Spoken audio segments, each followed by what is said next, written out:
जय गौ माता, जय गोपाल। मैं अखिल विश्व कामधेनु सेवक ज्योतिष आचार्य अंकित रावल ब्राह्मण, राजस्थान, आबू सिरोही जिला, आप सभी को प्रणाम करता हूँ। और आज हम पंचगव्य किस प्रकार से बनाते हैं या किस प्रकार से बनाना चाहिए और उसके सेवन की क्या विधि रहती है, उसके बारे में एक विशेष चर्चा करेंगे। हजारों वर्षों से भारतीय ऋषि परंपरागत पंचगव्य को अमृत तुल्य माना गया है। वर्तमान में विश्व के 131 देश इस बात को स्वीकार करते हैं। भारत ही नहीं, अमेरिका जैसा विकसित राज्य 1891 से जो विश्व का सबसे प्रसिद्ध विश्वविद्यालय है, ओकलामा विश्वविद्यालय, वो भी पंचगव्य पर विशेष प्रकार के शोध कर रहा है। हालांकि भारत के अलावा अन्य देशों में इसे अलग अलग नामों से जाना जाता है।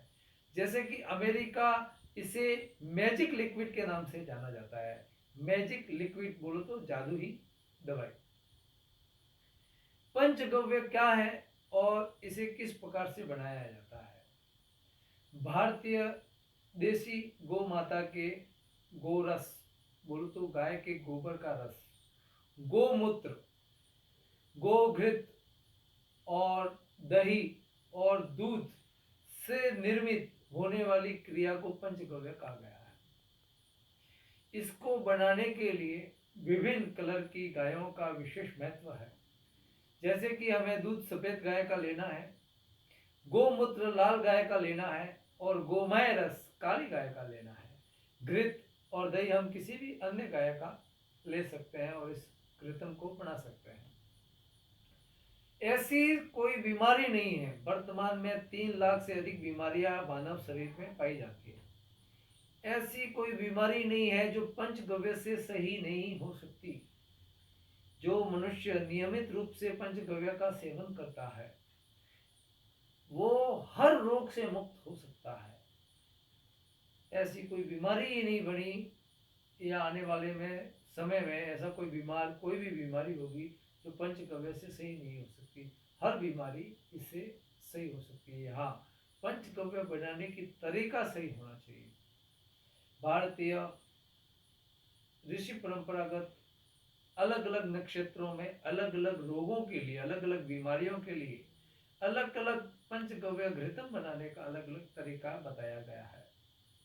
कौन सी तिथि, कौन से वार, कौन से माह और कौन से नक्षत्र में किस रोग के लिए कौन सा पंचगव्य किस समय श्रेष्ठ महत्वपूर्ण बनता है, वो हमारे अलग अलग ग्रंथों में इसका वर्णन है।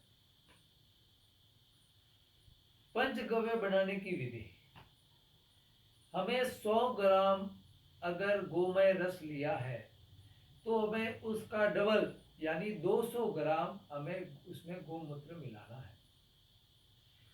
गोमूत्र का डबल 400 ग्राम हमें उसमें गोघृतम मिलाना है।